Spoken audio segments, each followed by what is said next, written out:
जय हिंद दोस्तों, स्वागत है आप सभी का study with M SPP channel पर। दोस्तों ये यूपीपीसीएस 2023 का जो प्री होने वाला है, प्री होगा जो 2023 में वो, और आर ओ एरो की जो एग्ज़ाम होगा यूपी आर ओ एरो का 2022 या 23 जो भी मान लीजिए आप, ठीक है। उसके लिए ये बेसिकली टॉप 30 की सीरीज है, ठीक है। 10 वीडियो ऑलरेडी अपलोडेड हैं चैनल पर, आप उसको देख लीजिए। बहुत महत्वपूर्ण महत्वपूर्ण प्रश्न मैंने करवाए हैं। ये 11वां वीडियो है। आप ये मान के चलिए, इन प्रश्नों को अगर आप देखकर हल करते हैं तो आपकी बहुत अच्छी प्रैक्टिस होगी और एक अच्छा क्वेश्चन बैंक आपका तैयार होगा।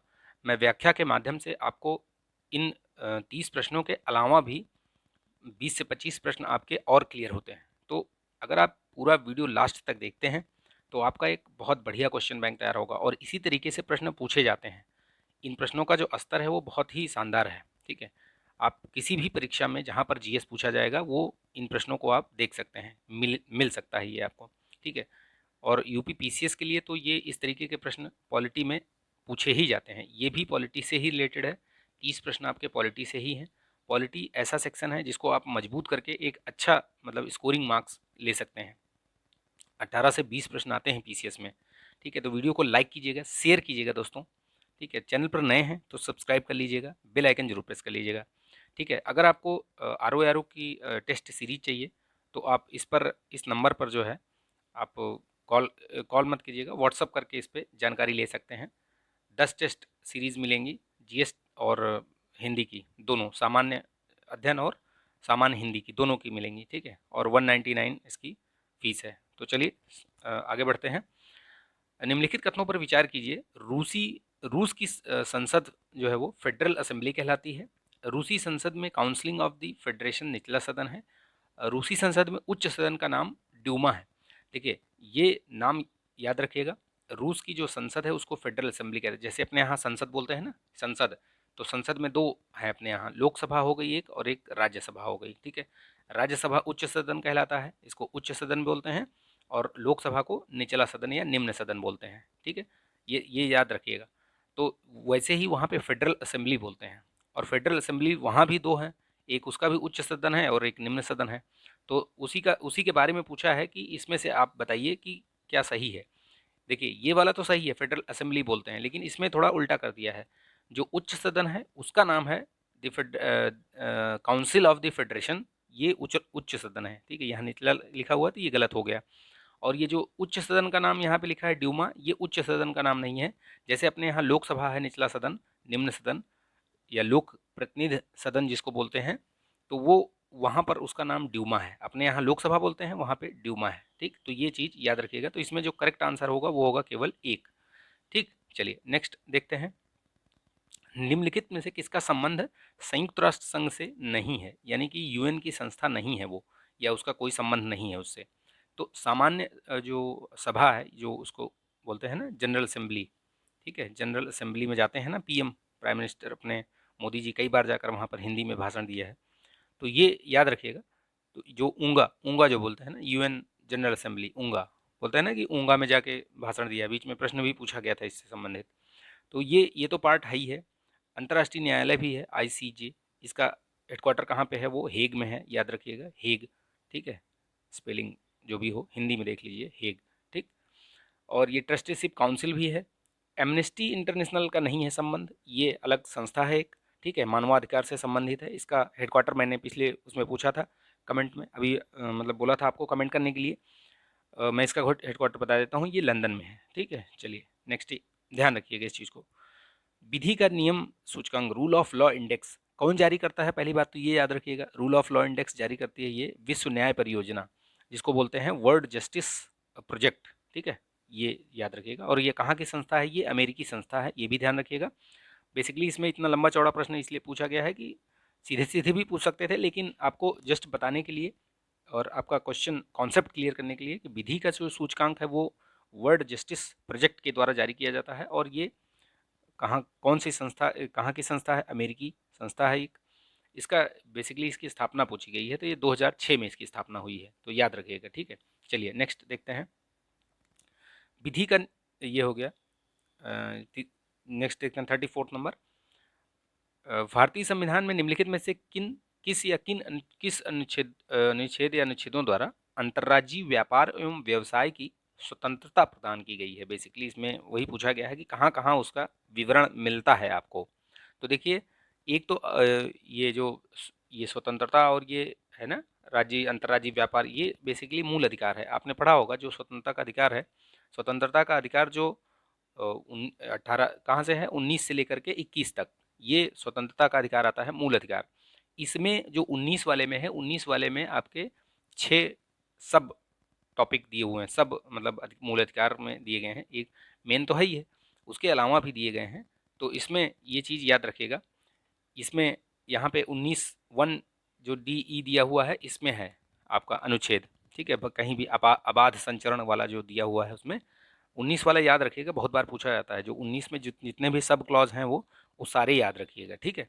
कौन कौन से हैं वो ध्यान रखिएगा, वहाँ पे दिया हुआ है। प्लस आपका जो ये 301 से 307 के बीच में है, यहाँ भी राज्य के भीतर जो है, भारत के राज्य के भीतर जो है व्यापार और वाणिज्य समागम की बात कही गई है। 301 में भी कही गई है ये बात। तो ये यहाँ पे अंतर्राष्ट्रीय व्यापार और व्यवसाय की स्वतंत्रता की बात कही गई है। तो ये सभी उपयुक्त तो सभी हैं, ये चीज़ें याद रखिएगा, ठीक है। ये चीज़ याद रखिएगा, ठीक। चलिए, सभी है उसमें करेक्ट। मोसाद किस देश की गुप्तचर संस्था है? बेसिकली जैसे अपने यहाँ रॉ होती है, वैसे वहाँ पे मोसाद है एक। तो मोसाद कहाँ की है? इजराइल की है। तो याद रखिएगा, बहुत ही मतलब मजबूत और बहुत ही अच्छी संस्थाओं में से एक मानी जाती है। किस देश के राजनीतिक नेतृत्व को प्रिंसलिंग के नाम से जाना जाता है? प्रिंसलिंग नाम किस किस राजनीतिक नेतृत्व को कहा जाता है? तो बेल्जियम के उसे कहा जाता है, याद रखिएगा, ठीक है। क्वेश्चन पूछा जाता है इस तरीके से। निम्नलिखित में मौलिक अधिकारों में से कौन सा अधिकार केवल भारतीय नागरिकों को प्राप्त किया गया है, यानी दिया गया है? तो देखिए, विधि के समक्ष समता का अधिकार, स्वतंत्रता का अधिकार, जीवन एवं व्यक्तिगत स्वतंत्रता के संरक्षण का अधिकार, और इनमें से कोई नहीं। इनमें से सिर्फ भारतीयों के लिए बात की गई है। तो दो चीज़ें याद रखिएगा, देखिए मैं बता दे रहा हूँ आपको। जो भारतीयों के लिए है वो कौन कौन से अधिकार हैं? 15, 16, 15, 16, 19, 29, 30, ठीक है। ये 5 मूल अधिकार ऐसे हैं जो कि सिर्फ और सिर्फ भारतीय नागरिकों को प्राप्त हैं। किसको प्राप्त हैं? सिर्फ और सिर्फ भारतीय नागरिकों को। इसके अलावा जो अन्य अधिकार हैं वो अधिकार आपके सभी को प्राप्त हैं, यानी कि कोई विदेशी आता है यहाँ पे रह रहा है या घूमने आया है, उसको भी प्राप्त है। लेकिन 15, 16, 19, 29, 30 ये याद रखिएगा, रट लीजिएगा इसको, ठीक है। बार बार पूछा जाता है ये, तो इसको आप एकदम मतलब ध्यान से सुन लीजिए।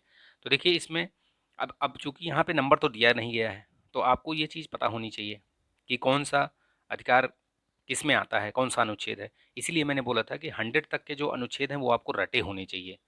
भैया देखिए, रटे रटे होने का मतलब ये है कि आप अगर कोई चीज़ बार बार रिवाइज करेंगे तो अपने आप ही याद हो जाएगा, आपको रटने की वैसे आवश्यकता नहीं है। लेकिन चीज़ों को आप अपने आँखों के सामने से अगर बार बार निकालेंगे तो वो आपको फ़ायदा ही पहुँचाएगा, ठीक है। तो इसमें याद रखिएगा इनको, ठीक है। ये नंबर से याद रखिएगा, 15, 16, 19, 29 और 30। ये कौन कौन से हैं बता देता हूँ। देखिए इसमें जैसे ये स्वतंत्रता का अधिकार है वो 19 के अंतर्गत आता है ना, 19 से 21 के बीच में, ठीक। और ये विधि के समक्ष समता वाला ये 14 में आता है, ठीक है। जीवन, ये स्वतंत्रता वाला है ना, जीवन एवं व्यक्तिगत स्वतंत्रता के संरक्षण का अधिकार, ये 21 में आता है, ठीक है। ये 21 में आता है। तो मैंने बता दिया आपको, उसके अलावा जो आपका है वो सभी ये जो स्वतंत्रता वाला अधिकार है ना 19 ये वाला, ठीक है। इसमें ये बेसिकली इसमें देखो, अगर आप देखोगे तो इसमें आपको कौन कौन से अधिकार मिलेंगे इसमें। तो ये जो स्वतंत्रता वाला अधिकार है यही अधिकार है जो भारतीयों को मतलब बेसिकली प्राप्त हैं, नागरिक को। इनमें से अगर देखा जाए सही सही तरीके से, देखिए इसमें से इनमें से क्या है, इसमें थोड़ा ऑप्शन में ये है, ऑप्शन में क्या, ऑप्शन सही है, इनमें से कोई नहीं होगा। क्यों, मैं बताता हूँ आपको। देखिए अगर ये स्वतंत्रता का अधिकार है, स्वतंत्रता का अधिकार तो भैया 1 से 19 से लेकर के 21 तक है, ठीक है। 19 से लेकर 21 तक है। जबकि मतलब स्पेसिफिक जो है वो मेंशन नहीं किया गया है, इसलिए इसमें होगा कि इनमें से कोई नहीं। चलिए ठीक है, मैंने बता दिया है, याद रखिएगा 15, 16, 19, 29, 30 ये 5 मौलिक अधिकार ऐसे हैं जो केवल भारतीयों को प्राप्त हैं, यानी भारतीय नागरिकों को प्राप्त हैं। बाकी अन्य जो हैं वो सभी को प्राप्त हैं। ठीक है, तो याद रखिएगा। भारतीय संविधान की प्रस्तावना के अनुसार भारत एक गणतंत्र है। गणतंत्र का क्या अभिप्राय है, मैंने प्रस्तावना पर एक बहुत शानदार वीडियो बनाया है, आप उसको देख लीजिएगा। ठीक है, मैं उसकी लिंक दे दूंगा। आई पे क्लिक करेंगे तो ऊपर जो आई वाला दिख रहा है उस पर क्लिक करेंगे तो आपको मिल जाएगा वो लिंक। ठीक है, देखिएगा, बहुत शानदार वीडियो है, कोई भी प्रश्न आपका गलत नहीं होगा। ठीक है, चलिए वीडियो को लाइक कर दीजिए यार, लाइक करके और फिर देखिए, मज़ा आएगा आपको। ठीक है, और शेयर कर दीजिएगा दोस्तों में। भारतीय संविधान में गणतंत्र का क्या अभिप्राय है? देखिए, गणतंत्र का अभिप्राय होता है कि सरकार का मुखिया एक निश्चित अवधि के लिए लोगों द्वारा चुना जाता है। बेसिकली इसमें कोई वंशागत शासक नहीं होता है। ठीक है, तो ये सारी चीज़ें जो है आपको पता होनी चाहिए कि ये चीज़ गणतंत्र का मतलब होता है कि भाई, गणतंत्र का मतलब है कि कोई वंशानुगत नहीं चल रहा है। कि जैसे मोनार्की होती है तो देखिए उसमें अभी जैसे ब्रिटेन में क्या हुआ, एलिजाबेथ जो सेकंड ये थी ना, एलिजाबेथ महारानी का भी अभी जो डेथ हुई, उसके बाद अभी उनके बेटे बने। तो इस तरीके से वहाँ पे वंशानुगत वाला मतलब वो नहीं कह सकते, वहाँ रिपब्लिक वो नहीं है, गणतंत्र नहीं है वहाँ पे। ठीक है, गणतंत्र का मतलब होता है कि सरकार का मुखिया जो है एक निश्चित अवधि के लिए लोगों द्वारा चुना जाता है और वो वंशानुगत नहीं होता है। ठीक, तो याद रखिएगा। तो इसका जो करेक्ट आंसर होगा वो होगा सी। राष्ट्रपति निम्नलिखित में से कौन भारत की केंद्रीय कार्यपालिका का घटक नहीं है? ठीक है, देखिए इसमें राष्ट्रपति जो सेंट्रल वाली जो एग्जीक्यूटिव होती है उसमें कौन कौन शामिल होता है? तो राष्ट्रपति होते हैं, ठीक है, प्रधानमंत्री हो गए, उसमें उपराष्ट्रपति हो गए, वाइस प्रेसिडेंट भी आते हैं, मंत्रिपरिषद आएगा ही, और महान्यायवादी, ये सभी आते हैं। ये सीएजी नहीं आता है, ये सीएजी। ठीक है, सीएजी का याद रखिएगा, ये नहीं आते हैं। भारत में निम्नलिखित में से कौन से संवैधानिक निकाय हैं? देखिए, संवैधानिक निकाय दो तीन टाइप के निकाय होते हैं। कौन कौन से होते हैं? एक संवैधानिक होता है, ठीक है, याद रखिए जो ये लिखा हुआ है। एक होता है सांविधिक, ठीक है। एक होता है वैधानिक, मतलब या वैधानिक सांविधिक वही कह सकते हैं। सांविधिक या वैधानिक, वैधानिक बोलते हैं इसको। ठीक है, वैधानिक। ठीक है, एक और असंवैधानिक या गैर संवैधानिक, वो तीसरा टाइप का हो गया। तो संवैधानिक का मतलब हुआ, संवैधानिक का मतलब हो गया कि जो निकाय आपके संविधान में पहले से मेंशन किए गए हैं, यानी यानी कि जब संविधान बन रहा था उसी समय से उनकी चर्चा उसमें मिलती है, उनका उसमें किया गया है व्याख्यान, वो संविधान, वो निकाय संवैधानिक कहलाते हैं। जैसे आपके अब सीएजी हो गया, ठीक है, सीएजी का ये हो गया, उसका आपको महान्यायवादी हो गया, ये सब क्या है? ये सब वित्त वित्त आयोग हो गया, ये सब क्या है? ये संवैधानिक निकाय है। वित्त आयोग आपको उसमें अनुच्छेद 280 में मिलता है वर्णन उसका। तो जिसका वर्णन आपका मूल रूप से संविधान में मिलता है वो संवैधानिक निकाय कहलाते हैं।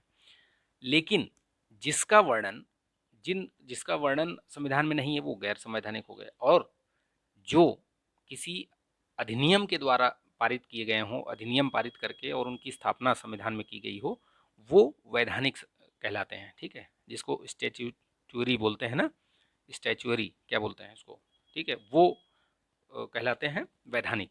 ठीक है, तो याद रखिए। देखिए जैसे अभी मैंने बताया सीएजी आपका मेंशनड है, ठीक है, सीएजी आपका है उसमें 148 में अनुच्छेद में मेंशनड है। वित्त आयोग आपका 280 में है, ठीक है, वो आपका है उसमें मेंशनड है। राष्ट्रीय सलाहकार परिषद, ये जो राष्ट्रीय सलाहकार परिषद है इसकी मतलब वैसे चर्चा उसमें नहीं की गई है, कहीं किसी अनुच्छेद में वर्णन नहीं है। तो इसका जो करेक्ट आंसर होगा 1 और 2 होगा। तो ये याद रखिएगा, इस तरीके से समझना पड़ेगा आपको, क्योंकि कई बार कन्फ्यूज़न क्रिएट हो जाता है। लोक लेखा समिति के बारे में पूछा है, इसमें जो लोक लेखा समिति है उसके बारे में पूछा गया है कि ये कथन उनके दिए गए हैं। देखिए, लोक लेखा समिति में 15 सदस्य लोकसभा से और 7 सदस्य जो है वो राज्यसभा से तो हैं, यानी कि टोटल 22 सदस्य होते हैं। ठीक है, बिल्कुल सही है। लोक लेखा समिति जो है वो सीएजी परीक्षक के प्रतिवेदनों की जांच करती है, तो बिल्कुल सही है, ये दोनों कथन सही है। ये चीज़ याद रखिएगा, दोनों कथन सही है ये। ठीक है, अच्छा, एक प्रश्न पूछा था, इसी पीसीएस में ही पूछा गया था, प्रीवियस ईयर के क्वेश्चन अगर देखेंगे उसमें तो पीवाईक्यू में मिल जाएगा आपको। सबसे बड़ी जो समिति है वो कौन सी है? ठीक है, वो कौन सी है आप कमेंट करके बताइएगा कि सबसे बड़ी कमेंट कौन सी समिति कौन सी है, कमेटी। जनहितवाद जो पीआईएल है, पीआईएल के बारे में पूछा गया है। ठीक है, पीआईएल के जनक, इसके जैसे इसमें इनके जनक के बारे में भी पूछा गया है कि कौन थे, ठीक है, तो वो भी बताता हूँ मैं आपको। देखिए, यह विधि द्वारा स्थापित प्रक्रिया पर आधारित है, ठीक है, और इसका विश्व में सर्वप्रथम प्रयोग जो है वो यूके में किया गया है, ठीक है। भारत में जनहितवाद का स्रोत भारत के संविधान द्वारा नागरिकों को प्रदत्त मूल अधिकार है। इसमें से आपको सही कथन का चयन करना है। तो इसमें जो सही कथन का चयन करना है तो आपको देखना पड़ेगा कि क्या क्या है। जैसे सही कथन का चयन करना है तो इसमें देखिए, विधि द्वारा स्थापित प्रक्रिया, ये तो ठीक है, सही कथन अगर देखा जाए तो 1 हो गया, ठीक है, ये सही है। इसका सर्वप्रथम उल्लेख यूके में नहीं किया गया भैया, ये यूएसए के उससे लिया गया है, सबसे पहले वहीं पर प्रयोग हुआ है, ठीक है, ये चीज़ याद रखिएगा, यूएसए में। और ये मतलब होता क्या है कि जैसे कोई नियम कानून बना या कोई ऐसी कुछ घटना हुई, ठीक है, या कुछ कोई चीज़ ऐसी है जो सरकार के नज़रों में नहीं आ रही है या किसी का उसको ध्यान ही नहीं जा रहा है, मूल अधिकारों का हनन हो रहा है लोगों का, किसी मतलब किसी समाज का या किसी ऐसे समूह का जो वनरेबल समूह होते हैं, उनका अगर हनन हो रहा है अधिकारों का, तो उसके आधार पे कोई भी उनके ऑन बिहाफ ऑफ वो जो ग्रुप है उसके बिहाफ में जाके पीआईएल दाखिल कर सकता है, ठीक है। तो ये याद रखिएगा, ये यूएसए से लिया गया है, ये कॉन्सेप्ट यूएसए में सबसे पहले ही प्रयोग किया गया था, और ये नागरिकों को मूल अधिकार के द्वारा प्रदत्त किया गया है, ये भी ठीक है। तो इसका जो करेक्ट आंसर होगा 1 और 3 होगा, ठीक है। तो क्या हो जाएगा, करेक्ट पूछा है, सही पूछा है इसमें, तो 1 और 3। अगर गलत पूछता तो गलत में केवल 3 हो जाता है, यानी ये वाला गलत है, ठीक। चलिए, सामुदायिक विकास कार्यक्रम जो 1952 में प्रारंभ किया गया था, तो ये भी प्रश्न पूछा गया है कि कब प्रारंभ किया गया, तो 1952 याद रखिएगा। बेसिकली इस तरीके से प्रश्न पूछता है कि कौन सी पंचवर्षीय योजना में, तो पंचवर्षीय योजना याद रखिएगा, प्रथम पंचवर्षीय योजना, क्योंकि 51 से 56 तक चली थी पहली, तो उसी बीच में ये शुरू किया गया था। तो बेसिकली प्रश्न इस तरीके से बनता है। पूछा है उसमें क्या क्या कार्यक्रम किन किन क्षेत्रों से संबद्ध था वो। तो देखिए, कृषि कार्यक्रम से संबद्ध था, ग्रामीण स्वास्थ्य एवं स्वच्छता से भी था, और ग्रामीण शिक्षा से। सिंचाई से संबंध नहीं था इसका। तो आप 1 2 3 लगा सकते हैं, इसमें लगा सकते हैं, मतलब यही इसका करेक्ट आंसर होगा। देखिए, ये सफल नहीं हुआ था ये, ठीक है, ये सफल नहीं हुआ था। और इसी की समीक्षा के लिए बलवंत राय मेहता जो समिति बनी थी, इसी की समीक्षा करने के लिए बनी थी, और उसी में फिर उन्होंने पंचायत वाला जो कॉन्सेप्ट दिया था कि पंचायत होना चाहिए, 3 स्तरीय पंचायत का, वो कॉन्सेप्ट दिया था उन्होंने ही, सिफारिश की थी। तो उसी के आधार पर आगे फिर कई सारी समितियां भी गठित हुई, ठीक है। तो इसमें याद रखिएगा, ए होगा इसका करेक्ट आंसर। निम्नलिखित कथनों पर विचार कीजिए। इसमें देखिए, बताया गया है, कुछ कथन दिए गए हैं, जैसे एकल नागरिकता, आपातकालीन प्रावधान, एकीकृत न्यायपालिका, त्रिस्तरीय शासन प्रणाली। पूछा है इसमें कि कौन सी व्यवस्थाएं हैं जो एकात्मक संविधान की विशेषताएं हैं। देखिए, मैंने पहले भी बताया था, अभी भी बता देता हूँ कि अपना जो संविधान है उसमें संघीय और एकात्मक दोनों के लक्षण विद्यमान हैं, ठीक है, संघीय और एकात्मक। तो देखिए, जैसे इसमें एकात्मक के क्या क्या लक्षण हैं। एकात्मक का मतलब हुआ कि केंद्र की ओर झुकाव, तो एकल नागरिकता हो गई, आपातकालीन प्रावधान हो गया, एकीकृत न्यायपालिका, ये तीनों क्या हैं, ये एकात्मक लक्षण है, ठीक है। लेकिन त्रिस्तरीय शासन प्रणाली, ये तो संघीय व्यवस्था है ना, ठीक है, केंद्र में, फिर राज्य में, फिर पंचायत वाला, ये ठीक है। तो ये तो संघीय हो गया, यानी कि ये 3 आपके इसमें करेक्ट आंसर हो जाएगा, ठीक है। तो ये याद रखिएगा, संघीय व्यवस्था में और भी बहुत सारी चीज़ें आती हैं, जैसे आपका शक्तियों का बंटवारा हो गया, ठीक है, शक्तियों का बंटवारा हो गया, संविधान का जो है कठोरपन, जो उसका जब संविधान संशोधन होता है उसमें कठोर उसको होना, वो सब हो गया, ठीक है। लचीला होना एकात्मक हो जाता है, ठीक है। आपातकाल या जो राज्यों में राज्यपाल की नियुक्ति, ये सब एकात्मक लक्षण है। तो ये सारी चीज़ें याद रखिएगा, जो आपकी सिविल सेवाएं होती हैं, ठीक है, वो भी एकात्मक लक्षण में आती हैं। तो इस तरीके से याद रखिएगा। स्वतंत्र न्यायपालिका संघीय है ना। मैंने एक पूरा लिस्ट पिछले वीडियो में बताया था, पिछले कई सारी वीडियोज में बताता रहता हूँ, तो वो भी याद रखिएगा, ठीक है, वो बहुत बार पूछा गया है ये प्रश्न। भारतीय संविधान के संबंध में निम्नलिखित में पंथ निरपेक्ष शब्द का क्या है। पंथ निरपेक्ष का मतलब होता है भैया कि राज्य का कोई अपना पंथ नहीं होगा, ठीक है। कोई हिंदू मुस्लिम जैसे बोलते हैं ना कि यहाँ, अब पाकिस्तान में देखिए, उनका है, वहाँ पे मुस्लिम ही है, ठीक है, वहाँ पे मोहम्मदन मुस्लिम का वो है। तो याद रखिएगा इस चीज़ को। यहाँ पे अपने यहाँ ऐसा कुछ नहीं है, राज्य का जो है वो कोई पंथ नहीं होगा, पंथ निरपेक्ष। और ये शब्द कब जोड़ा गया था ये भी याद रखिएगा, ठीक है, बहुत बार पूछा गया है। 42वां संविधान संशोधन जब हुआ था उसी में ये जोड़ा गया था। SSID मैंने आपको पहले भी बताया है, अभी भी बता रहा हूँ, याद रखिएगा। SSID, SSID यानी सोशल, सेकुलर, इंटीग्रिटी और आपका ड्यूटीज़, ये कब जोड़े गए हैं? ये सब जो है वो 42वें संविधान संशोधन में जोड़े गए हैं, ठीक है, 1976 में। ये याद रखिएगा, इतनी बार पूछा गया है। छठी अनुसूची में वर्णित राज्य में निम्नलिखित में कौन सा शामिल नहीं है? AMTM, AMTM या आपका ATM स्क्वायर, ऐसे करके भी याद कर सकते हैं आप, ATM स्क्वायर, है ना, कुछ भी करके याद कर लीजिए, आपको याद रहना चाहिए बेसिकली। तो उसमें क्या होता है, इसमें जो राज्य हैं वो चार राज्य हैं, असम, मेघालय, त्रिपुरा, मिजोरम। असम, मेघालय, त्रिपुरा, मिजोरम, मणिपुर इसमें नहीं आता है, ठीक है, याद रखिएगा। राज्य सूची के किसी विषय पर आपातकाल की स्थिति में संसद को कानून बनाने की शक्ति किस अनुच्छेद में वर्णित है? तो देखिए, ये जो आपातकाल में जो राज्य सूची है उस पर संसद नियम बना सकती है, तो कौन से अनुच्छेद में है ये? 250 में दिया गया है। ये चीज़ याद रखिएगा, बहुत बार पूछा गया है। इसमें ये भी है जो कई सारे अनुच्छेद दिए हुए हैं, इनके बारे में भी थोड़ा जान लीजिए, ठीक है। देखिए, इसमें जो अनुच्छेद 253 दिया हुआ, ये 253 क्या है कि अंतर्राष्ट्रीय करारों को प्रभावी करने के लिए नियम बनाना, यानी कि अंतर्राष्ट्रीय जो कोई नियम वो बनते हैं, जो माऊ वगैरह साइन होते हैं, उसको प्रभावी करने के लिए अगर नियम बनाया जाता है तो इसी के अंडर में दिया गया है कि यहाँ पे उसका वर्ण मतलब बताया गया है, ठीक है। ये 250 वाला बता ही दिया, आपातकालीन। ये 249 क्या है? 249 में क्या होता है कि राज्य सूची के संबंध में अगर राष्ट्रीय हित में कोई नियम बनाना है तो राज्यसभा पारित करेगी, बताएगी उसमें कि भैया ये इस विषय पर जो है आप कानून बनाइए, तो संसद जो है उस पर कानून बना सकती है। तो ये चीज़ याद रखिएगा, ये तीनों याद रखिएगा। 252 में क्या है, बेसिकली ये 2 या 2 से अधिक राज्यों के लिए जब बोले, जैसे मान लो यूपी बोले और बिहार बोले कि हमारे लिए एक ऐसा नियम बनाइए किसी विषय पर, तब वहाँ पे संसद उसको बना देगी नियम, ठीक है। तो ये सारे याद रखिएगा, बहुत महत्वपूर्ण है, ये पूछे जाते हैं, बार बार पूछे जाते हैं।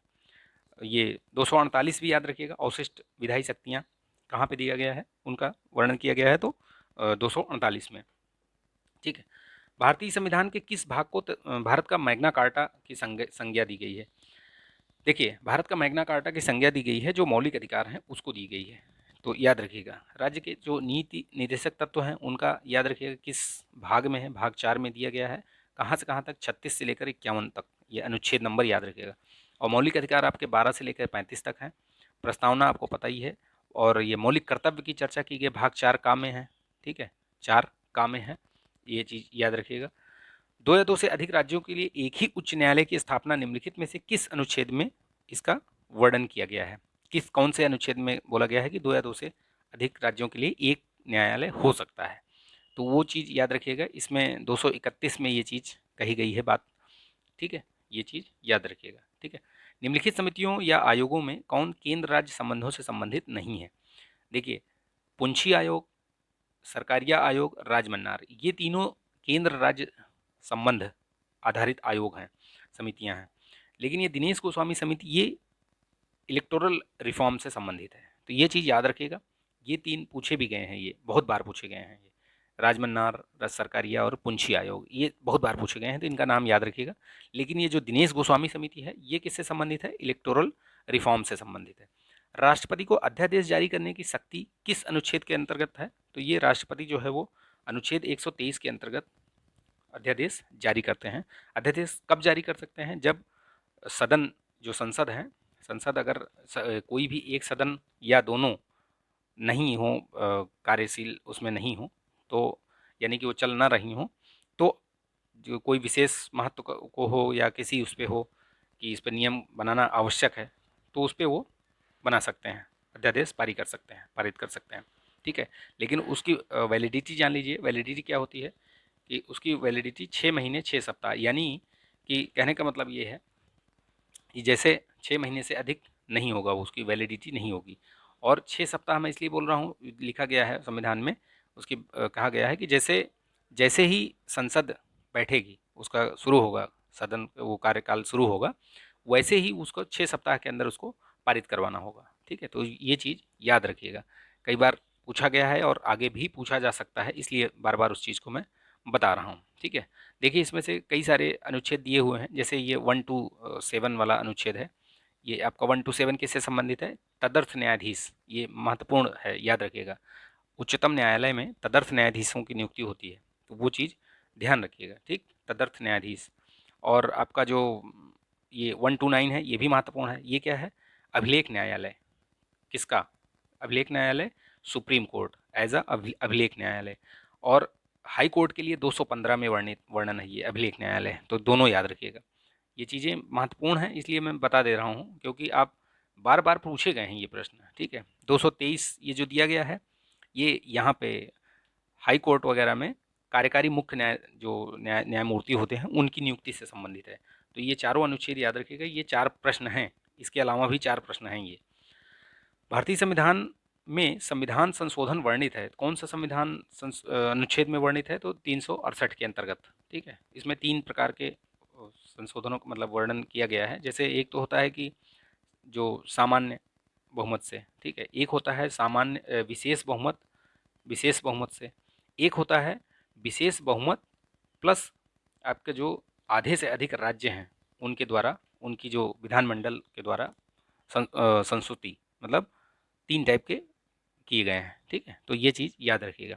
ठीक है, राष्ट्रपति के कार्यकाल का प्रावधान किस अनुच्छेद के अंतर्गत किया गया है?